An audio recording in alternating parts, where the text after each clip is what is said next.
Hi boxing fans, and thank you for joining us again on the 8 Count Boxing Hour.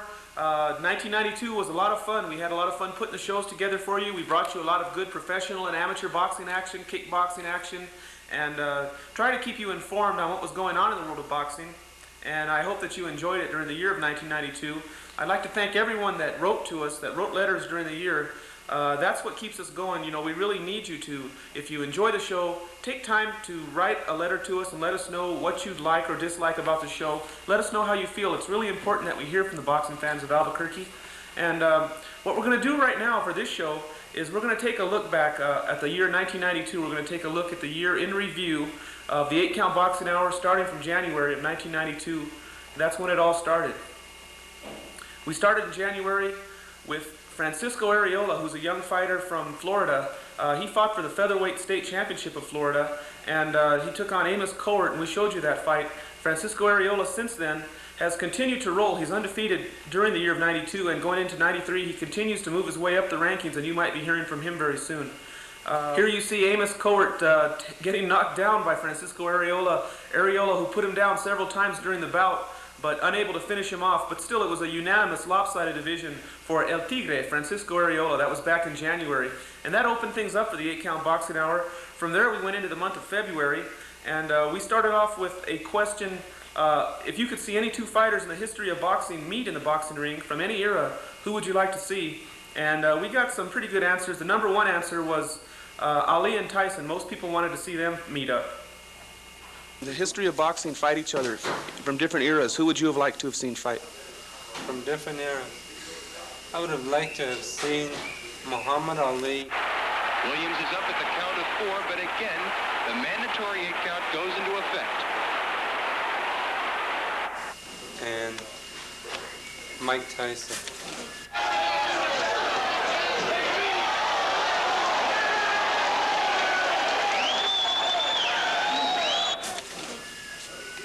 It would have been a classic fight. And our number two answer, the number two most popular answer we got from the employees at the Uptown Post Office was Rocky Marciano and Muhammad Ali. Let's see what someone had to say about that. Larry? I don't know for sure. How about Rocky Marciano? On the inside. All the plugs are pulled on this one. A devastating right hand to the side of the head of Joe Louis, puts him out through the ropes. And Cassius Clay, probably. For knock down that jab effectively. Cassius throws it from all angles. Very. How about you, Frankie?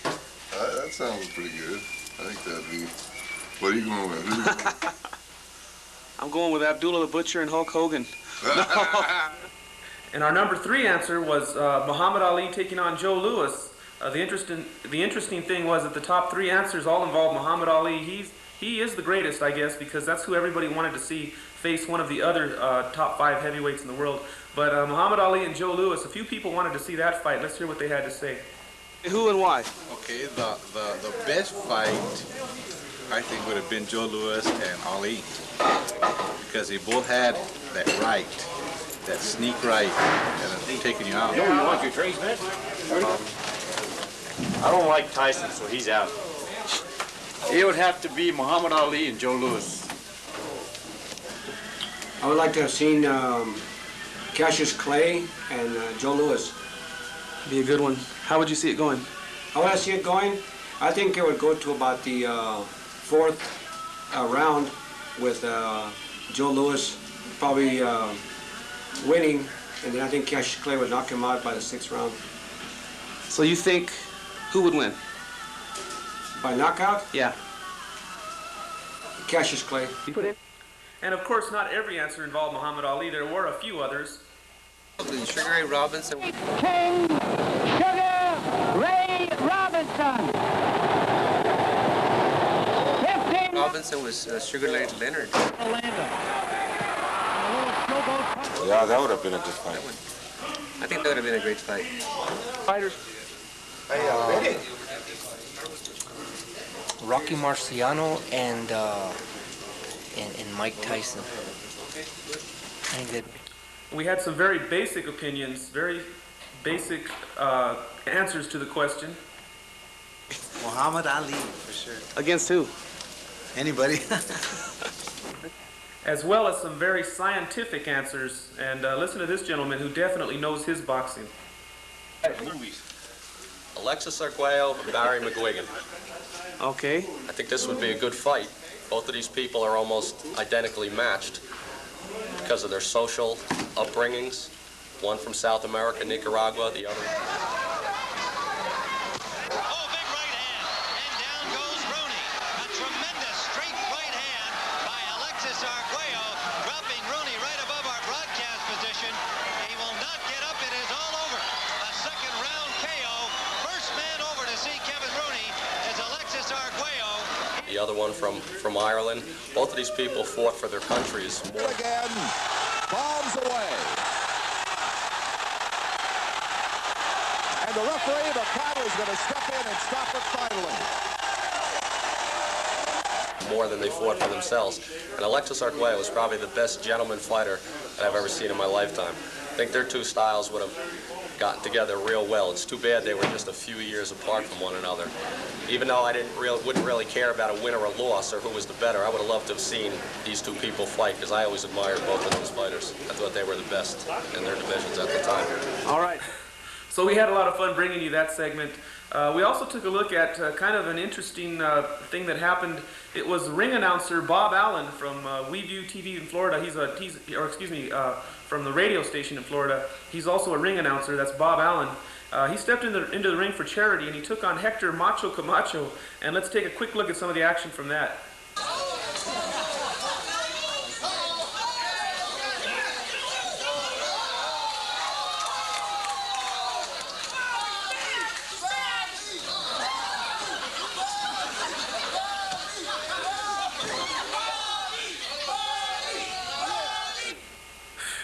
So as far as who won the fight, well, let's see what Hector Camacho thought about it. This guy Ray? He hit me with a good shot in the body. I went down. Yeah, I called gas, that's why. But he has 200 pounds on me. But I beat your local hero. And every time I beat somebody, whether it's Ray Mancini, Edgar Rosario, whoever it is, Mike Tyson, I make heroes out of them. And the winner always gets the worst part of the stick. Well, you know, you're the man, though. Yeah, but you next. No, not me. The Macho Man, that's Prime Macho Man. Okay, we also looked at Mark Breland and Tommy Hearns sparring. It was some not very good quality footage, but that's something you don't see every day, is two fighters of that caliber in a sparring session. We also showed you some heavyweights, and we featured a heavyweight from Aurora, Colorado. His name is Irish Mike Conley, and at this date, since then, all the way till now, he remains undefeated. And that's a name you may be hearing about in the future in boxing, Irish Mike Conley. So we moved into March now. The month of March had two shows. We had our regular March show, and we also had an extra, the March Extra. And in that extra, we took a look at a couple of young fighters, Julian Maldonado and Eloy Lucero, both fighting from Colorado. And that was a pretty good match of junior lightweights. It was Julian Maldonado coming out on top as Eloy Lucero was unable to continue in the third round. We also had two guests on that edition of our show. We had Ed Walsh, who is a reporter for Ring Magazine, at that time he was. Now he's with Flash and Pro Boxing Update. Ed Walsh, he's also a record keeper here in the Southwest, one of the top record keepers in the country, in fact.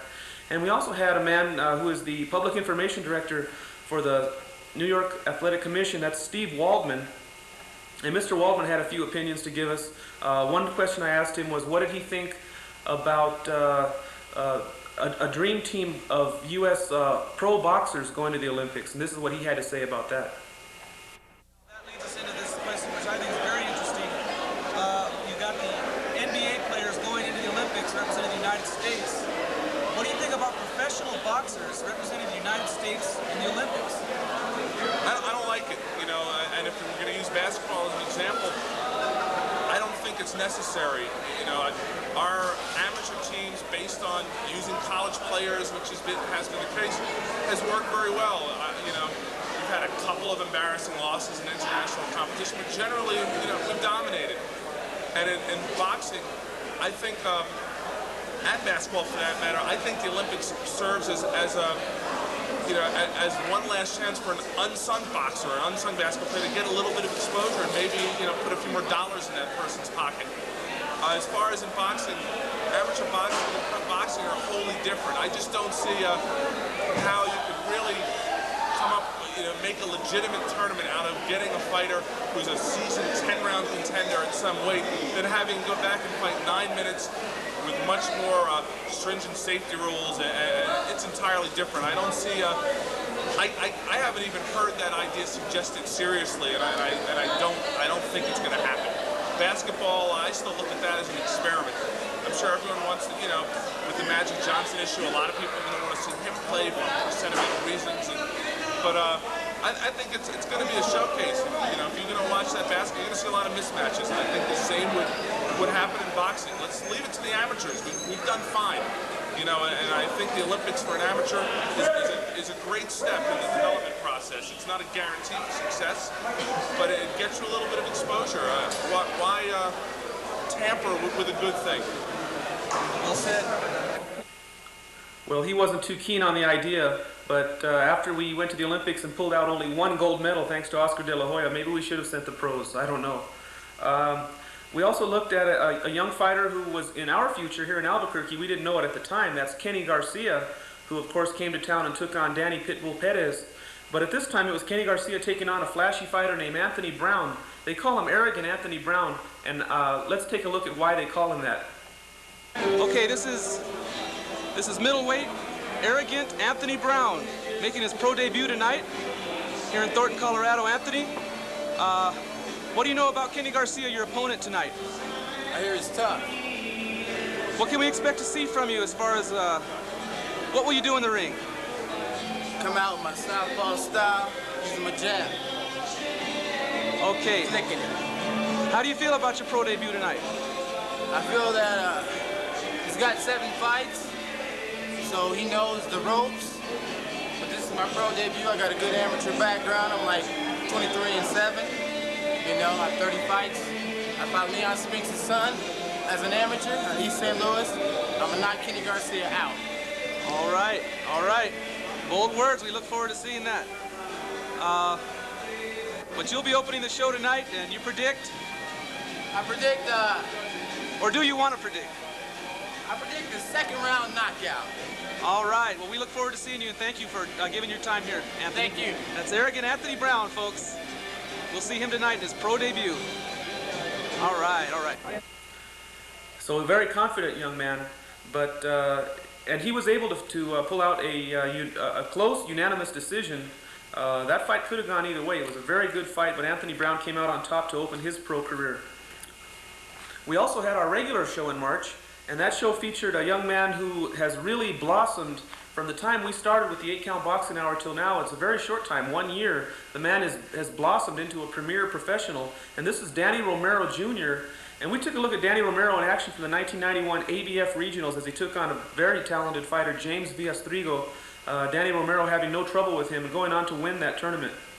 We also had our wonderful guest, Danny the Pitbull Perez. He joined us for that show and he gave us a few of his opinions. He's a very fine young man, a nice gentleman, and he's another one who is really moving along in the world of boxing. That's one we're going to keep our eye on for the year of 1993. Possible USBA title shot in his future, and I sure hope he gets it because I think he's ready to go for it. We're going to end it here. Look right into the camera and talk to the people of Albuquerque. What would you like to say to the people of Albuquerque?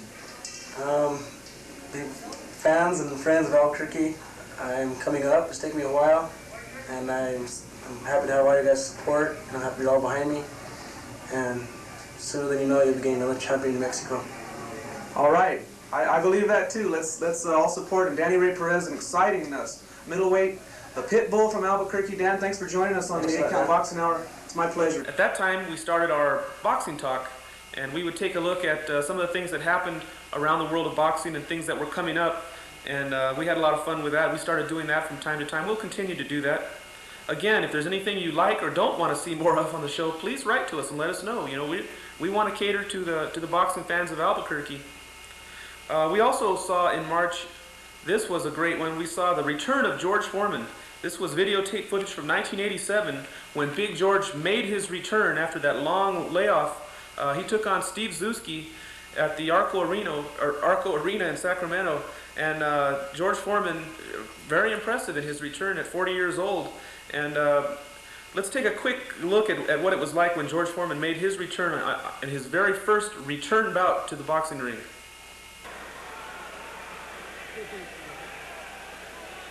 Some of the people here at ringside say they saw George Foreman nibbling on a pepperoni pizza back in the locker room. I don't know if that's true or not. But that's his training style. George Foreman just having fun in the ring.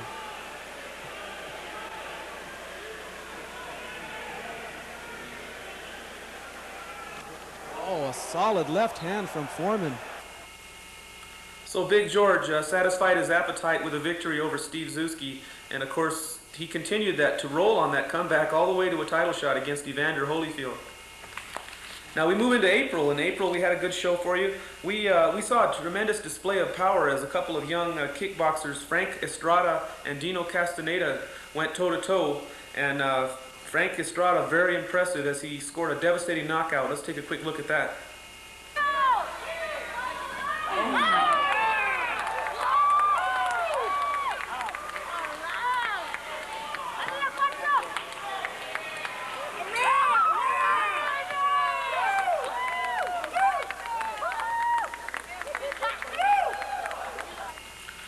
Very impressive performance, and the referee Carlos Palomino, the former world champion, was also very impressed with the performance of that young man.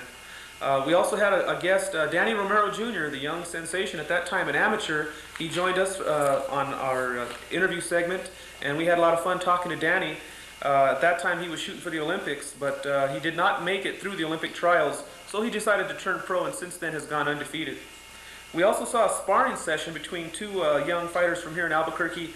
Jerome Mike Johnson climbed into the ring for some work against Raymond Zamora of Albuquerque, and that was a good fight. And, Raymond Zamora really was impressive, being that he's an amateur taking on a professional, and he held his own very well. That was a good sparring session. We also showed you a segment of names to watch for, and the names we gave you at that time, that we were saying, watch for these names because these boxers, I felt, were going to move up pretty fast and do some really good things, and at that time weren't real well known, but I felt they would become household names or start to become more popular. And then one of the people on that list was Alfred the Cobra Cote, who did have a good year, although he lost his last fight of '92. Very tough decision against Julio Barboa. But Cote is still a good-looking fighter, and I expect him to continue to rise up in the rankings. Some of the other names we gave you were Kevin Kelly, who of course since then has won a title, Cecilio Espino, King Ipitan. I haven't heard much about him. He's a heavyweight from New York, and he's continuing to climb up.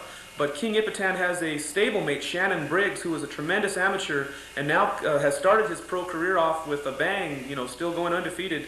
And that name also, those two out of the same stable, King Ipitan and Shannon Briggs, are names you should watch for. We also had a fighter, Bernard the Executioner Hopkins. This gentleman is really improving with every fight. He's dangerous and he's very good. World title, very possible. Some of the names we also gave you were Thomas Ice-T Tate. Thomas Tate, in fact, went on to fight for the world title, losing a tough decision to Julian Jackson. Charmbe Mitchell continues undefeated. Enrique Jupiter, he was stopped in one of his fights, but he continues to be a top name from Mexico, and he could make it into the world rankings. Yuri Arbachakov, the Russian fighter who fights out of Japan, went on to win a world title. And the last name on that list was David Gonzalez. David Gonzalez had a very tough loss with, I believe it was Anthony Stevens, but since then came back to defeat, at the time, undefeated Skipper Kelp. So David Gonzalez is another one climbing up the ranks. We also had a very special guest, James Buddy McGirt, the world welterweight champion. We heard from him, and that was very interesting. We also took a look at Mario Lesperance taking on Todd Husby. Mario Lesperance out of California, who was a good fighter. He has not been very active lately, but he's a good-looking prospect. We saw a couple of young kids, Alberto Rivera from Colorado and Anthony Sandoval from New Mexico, in a good boxing match. Now we moved into May. Our May show, we opened up with a good amateur boxing match of two local fighters. Edwin Angel took on Randy Yellowman from Farmington, and it was Edwin Angel with a very impressive display coming back from a knockdown to win that fight. We also saw Julian Ramirez, Bologna, our undefeated featherweight. Julian took on Louis Espinoza, sparring with him in preparation for the big show here in Albuquerque. And that was a lot of fun, and Julian showed us that he's ready to fight the big names. He held his own real well with Luis Espinoza. Our special guest, I was very proud to have Michael Carbajal, the world champion, the world light flyweight champion, undefeated. Michael Carbajal joined me on the 8-Count Boxing Hour. It was a real pleasure to have him. As I said, I'm very proud to have had him, and Michael, we really appreciate you taking time to talk to myself and also to give your opinions to the boxing fans of Albuquerque. Michael Carbajal, one of our favorite fighters from here in the desert Southwest. We took another look at a segment of Boxing Talk. A lot of bragging going on. Steve Hindi and Rudy Lovato, very impressive on national television as that big ESPN card came to town. And our two fighters did real well. And also in May, our main event was a good battle of super bantamweights. David Luna out of Arizona took on Theo Trice Chambers, and very impressive performance by Theo Trice Chambers. He's another name to watch. So we moved into June now, and we took a look at two welterweights, Kenny Ellis and Lloyd Vaughn. They squared off. Kenny Ellis undefeated, another good prospect. We also had our special guest Julian Jackson, and we looked at him from inside the ring. We had a segment which we showed you Julian Jackson's thoughts. Very fine young man, great world champion. And we also saw some amateur kickboxing. Our own local fighter, Russell Franklin, impressive spinning back fist, finishing off Jose the Rifleman Rodriguez. Very good fight. Our special guest in the month of June, Louis the Sharpshooter Espinoza, the 3-time world champion, and the current, I believe he's a USBA featherweight champion. We had a lot of fun talking to Louis. And again, Louis Espinoza, thank you for joining us, for your time. I really appreciate it. We took a look at one of our favorite fighters, Steve Hindi. And Steve Hindi, in his second pro bout, took on undefeated Sammy Miller. At the time, Sammy Miller was 4-0 and Steve Hindi 1-0. And it was Steve Hindi pulling out the decision in Las Vegas. A very worthy effort by Sammy Miller, but not enough to defeat our own Steve Hindi, who went through the year of '92 undefeated. And we hope Steve Hindi can come back from his injury and see him in action real soon. In July, we took you to the 1992 New Mexico Silver Gloves, and we took a quick look at that from the action from Santa Fe. A lot of fun seeing those young men giving their all. A lot of good action, good fighters. We had our special guest, Primo Ramos, who is a perennial world contender, former NABF champion, and Primo was a lot of fun. We also spent the evening at the South San Jose Community Center. We took our cameras around the community center there in the gym, the boxing gym, and we met some of the nice people there. It was a lot of fun. We talked to Joe Turrieta, the manager of the gym, and just a lot of activity going on, a lot of great characters there entertaining us. And our main event featured a young fighter from Aurora, Colorado, Michael Powell. Michael Powell took on Art the Ranger Molina, and Michael Powell got a scare in that fight. Both men exchanging bombs, and Michael Powell gets dropped with a right hook. A big right hook from Arturo Molina surprised Michael Powell, who was pretty well just doing what he wanted, and he didn't go all the way down, but it definitely shook him, and he will take the standing 8 count. So that is definitely a knockdown. And it looked like Powell was in big trouble, but he came back to stop Art Molina his own way. But right now it's Michael Powell in command of this fight. Look at those body shots, and Art Molina goes down again from the body shots. I think he's about had it. He doesn't look like he wants to even continue this fight. I think those body shots are really taking their toll on him. That's it, a 10 count. Art Molina is down. This fight is over. Michael Teddy Bear Powell, after being dropped, comes back to finish off Art Molina. And Michael Powell's a good-looking fighter. We may hear more from him in the future. In August, we took a look at a sparring session between Laurent Warrior and Steve Mirabal. And Steve Mirabal, who's a young amateur boxer, taking on the professional Laurent Warrior, giving him some good work in preparation of his fight he had coming up at the time. It was a good sparring session, good technique, and we had a lot of fun watching that. We also saw the beginning of a new era. We saw the young dynamite amateur Danny Romero Jr. signing to turn professional, and we went down, took our camera to his party, coming out party. It was his 18th birthday party, and we heard from his manager, Cameron Duncan, and the fighter himself, Danny Romero Jr.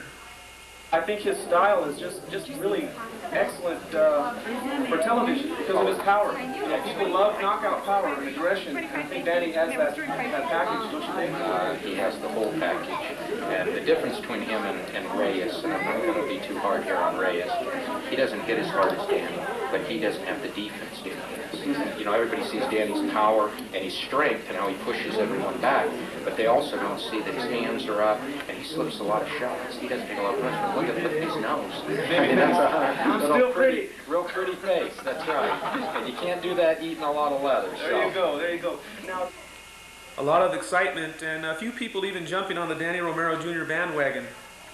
Carlos, what do you think about Danny Romero Jr. turning professional? I think he's a really good fighter. Yeah, I like him a lot. I think my dad's related to him. Oh, yeah? I think so, I'm not quite sure. Hey, maybe you'll get free tickets to his championship fight someday. Yeah, maybe. Yeah. We also saw a dynamite action amateur fight from 1985. We took you back through the Wayback Machine. Bobby Hernandez of Las Cruces took on Eddie Miller. I believe he's of Utah. And it was a very impressive performance by a young fighter at the time, Bobby Hernandez, stopping Eddie Miller in that fight. We also had a very special guest. It was a great fun having Rudy Bad Boy Lovato, one of our favorite professional boxers here in Albuquerque, former world-class kickboxer, and we enjoyed that interview with Rudy Lovato. Right here in Albuquerque on the Michael Carbajal and Louis Espinoza double bill there. I believe you were very successful. Yeah, I'm quite sure you were very successful with a devastating knockout over Efren Granillo from Los Angeles. And what did you think going into that fight with Granillo? You know, we worked real hard. I was real focused, concentrated, and I was feeling real good up into the fight.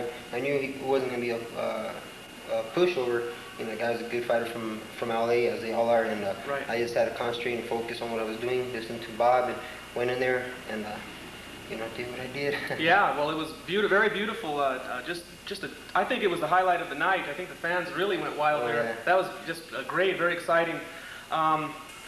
Okay, now the month of September was another two-show month. We had our September show and our September Extra.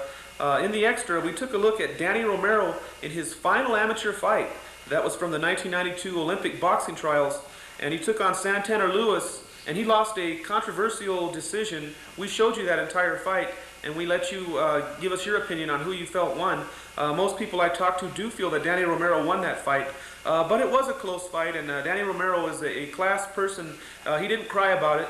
He said, that's the way it goes. I'll move on to the pros. And as you can see, it's been very successful for him. We also took a time out to pay tribute to one of boxing's legends, Jimmy Lennon Sr. Jimmy Lennon passed away in the year of '92, and we took time to honor his memory. And let's take a quick look now. They honored Jimmy Lennon's memory at the Meldrick Taylor-Terry Norris World Championship fight, which was carried on HBO. And let's take a look now and remember one last time as we told a 10 count for the great Jimmy Lennon Sr. The ring announcer Michael Buffer for the pre-fight introductions. Ladies and gentlemen, just recently, a member of the boxing fraternity passed away. He was a man of great dignity and charisma as he plied his trade in the very center of the ring. He was a ring announcer who brought showmanship into the ring, as he was well known as a big band singer. Ladies and gentlemen, at this time, would everyone please remain silent as we toll the final count of 10 for the man known as the voice of boxing for 40 years, Mr. Jimmy Lennon.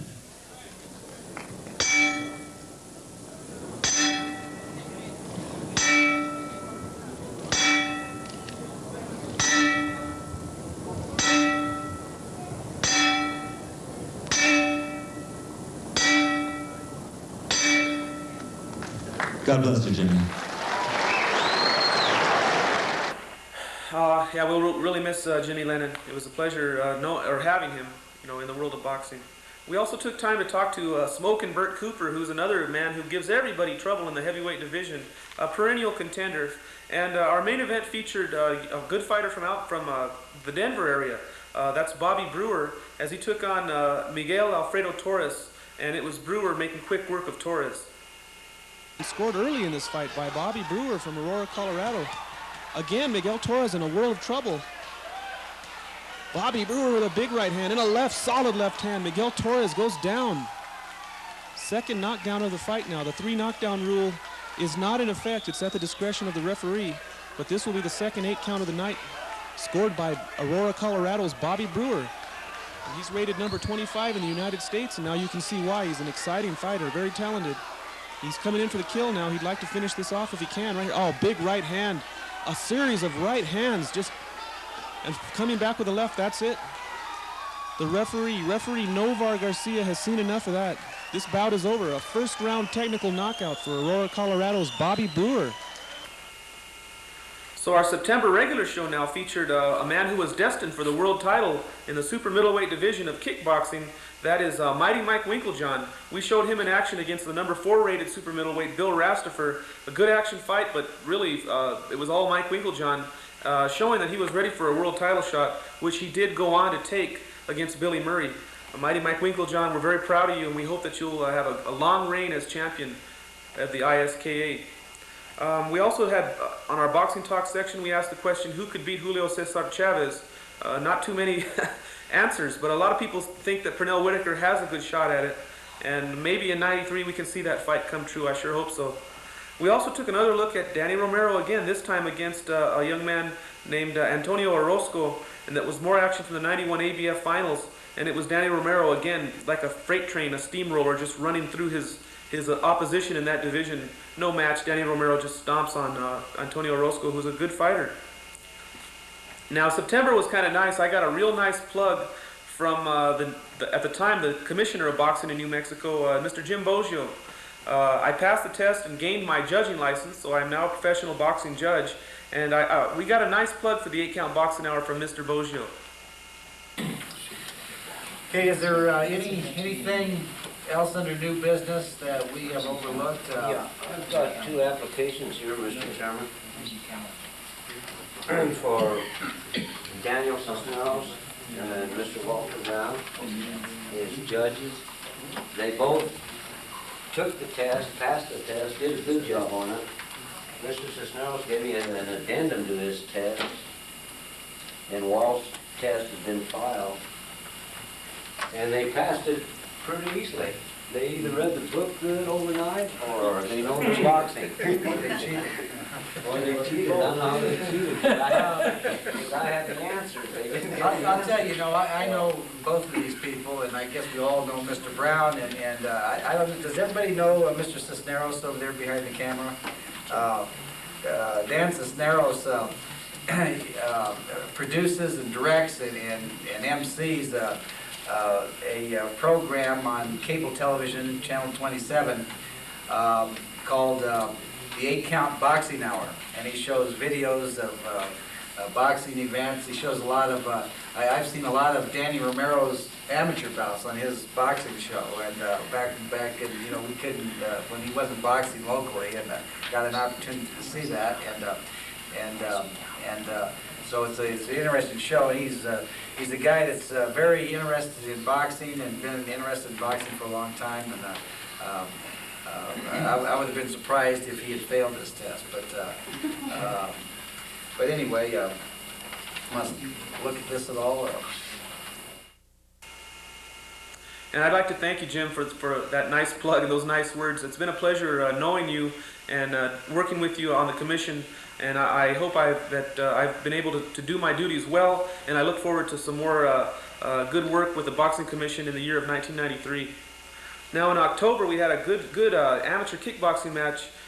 It was Anthony Murphy fighting out of the American Kempo Karate Academy, taking on Cecil Higgins in a good fight. It was a pretty tough fight, but Anthony Murphy came out on top. That action from the Sundance Saloon here in Albuquerque. We also showed you the big showdown. It was Rudy Bad Boy Lovato taking on Steve Hindy. We showed you that fight. Tremendous action. And here's what Steve Hindy had to say before his fight with Rudy Lovato. Okay, what can you predict on the fight tomorrow? Do you have any kind of predictions or anything? Well, I'm sure we're looking forward to a good fight. Both of us are fighting in front of our hometown, so naturally both of us want to put forth our best effort. I'm sure it'll be a good fight. Okay. And of course, Rudy had some words of his own for Mr. Hindy. It's it's gonna be a good fight. You know, I don't know if the weatherman predicted anything, but there's a. Is there a forecast coming up? There's a forecast. We're gonna have some lightning and some thunder right here. Uh-oh. That's in the forecast. So it was a very action-packed fight. Steve Hindi was able to knock Rudy Lovato down twice in that fight. Let's take a look at both of those knockdowns. Although it may not have been a smart move for uh-oh. Steve Hindi with a left hand. Rudy Lovato goes down to the canvas. That's a knockdown. Rudy's questioning it, but the referee, Marvin Nephew, rules it as a knockdown. He'll take the mandatory 8 count, and here we go. Ooh, there's a good little right hand from Lovato. Uh-oh, a big left hand from Hindi. Down goes Lovato again. The same exact spot, and Lovato gets up a little bit shaky. The second time now, Steve Hindi drops Rudy Lovato with a left hook, a solid left hand. And of course, Rudy Lovato putting on that strong charge at the very end of the fight. Let's take a look at that action. Lovato coming out pretty aggressive now, throwing some combinations. Hindi trying to find that left hand again. He hasn't been able to get it in this round. Look at Lovato, like a wild man. Now here comes Hindi back. Steve Hindi, and now here's Lovato with a left hand. Lovato drops his hands and comes forward. Looking very confident, but he's running out of time. Tremendous fight. Steve Hindi comes out on top with a decision, a hard-earned but unanimous decision for Steve Hindi. We also showed you a fighter from Albuquerque here who is now a professional. We took you back to look at him as an amateur, Eloy Montano, as he took on Adrian Rivera of Texas. And Eloy Montano comes out on top in that fight. Now we move into November. Time was running out for the year of 1992, but we had a good show for you showing our own pit bull from Albuquerque, Danny Ray Perez, as he stopped Kenny Garcia in 56 seconds. No match. Danny Perez all over him, just finishing him off with ease. We also saw a young kickboxer from Belen, Robert Harding. And Robert Harding is a very good-looking young prospect, 10 years old. Watch for him because he's on his way. We also had a segment featuring our computer expert, Dr. Nerdy Chapecco. And Dr. Chapecco, with his boxing computer, gave us his opinion on some of the fights we asked about him. One in particular, Julio Cesar Chavez and Pernell Whitaker. Doctor, how about that second fight? Julio Cesar Chavez and Pernell Whitaker. Okay. According to my calculations, for the power rating, Pernell Whitaker 7, Julio Cesar Chavez 9. For the speed ratio, Pernell Whitaker 9, Julio Cesar Chavez 6. For the punishment absorption factor, Pernell Whitaker 7, Julio Cesar Chavez 9. The computer says Julio Cesar Chavez by TKO in 9 rounds. Julio Chavez by a 9th round TKO. That's amazing, Doctor. That's amazing. So the computer of Dr. Nerdy Chapecco says that Julio Cesar Chavez will win if they meet. Of course, things can change from now till then. We went into the month of December, our final show for 1992, our opening year, and we brought you a wonderful fight, a very grueling, hard-fought boxing match in the light heavyweight division. Our own Danny Ray Perez moving up into the light heavyweights, and he started off the year as a middleweight and ended up the year in the light heavyweight division. Hard time against Earl Sweetness Butler, a tremendous fighter out of Phoenix, Arizona, out of Danny Carvajal's camp, and close decision, but it was Danny Ray Perez coming out on top, unanimous but close. And Danny tells me that from that fight he has learned that he needs to stay in the super middleweight 168-pound division rather than the 175-pound division where he had a really tough time against Earl Butler. And I think that's a wise decision on your part, Daniel. The super middleweight division is made to order for you. We also took a look at a Colorado sensation who has now moved to Las Vegas, a former amateur star, Frankie Pena. And Frank Pena continues undefeated, fighting on ESPN regularly now, and he took on Chino Sanchez from here in Albuquerque. An impressive performance by Frank Pena. This is the way we ended the year of 1992. Let's take a look at some quick highlights from that fight.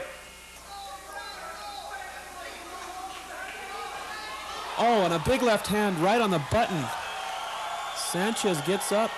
He's hurt bad. He says he's all right, but he doesn't look right. A big crushing left hand from Frank Pena. Chino now a little wobbly. Pena again on the attack. Oh. Pena loading up now. That's a slip. That's not a knockdown. Sanchez was off balance. Pena now loading up with power shots. Sanchez in a lot of trouble here. I don't think Sanchez's head is quite clear from that first knockdown. He doesn't look right.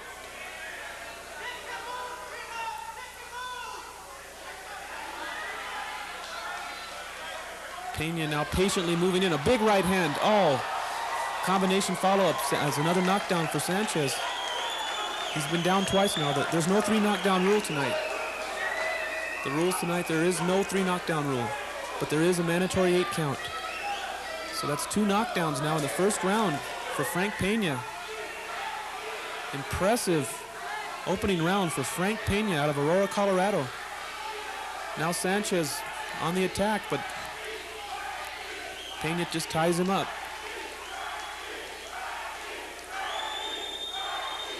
Sanchez comes in and gets nailed with a left hook. Pena, oh my goodness. Another barrage from Frank Pena. Sanchez is in real trouble on the ropes. Referee taking a good look. Sanchez just falls against the ropes and gets nailed again and drops down.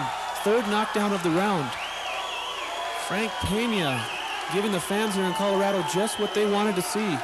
An impressive opening round. Referee is considering stopping this one. And it looks like he's going to let it continue. Oh, at the bell. At the bell, and Sanchez really taking a walloping there in the first round. He's in firing now with good jabs and a body shot. Sanchez, oh, a big right hand from Pena. Sanchez is down and the referee says, that's it. He's not going to let it go any further. This fight is over. Frank Pena with a 2nd round technical knockout over Chino Sanchez from Albuquerque. Winner by technical knockout, Frank Pena.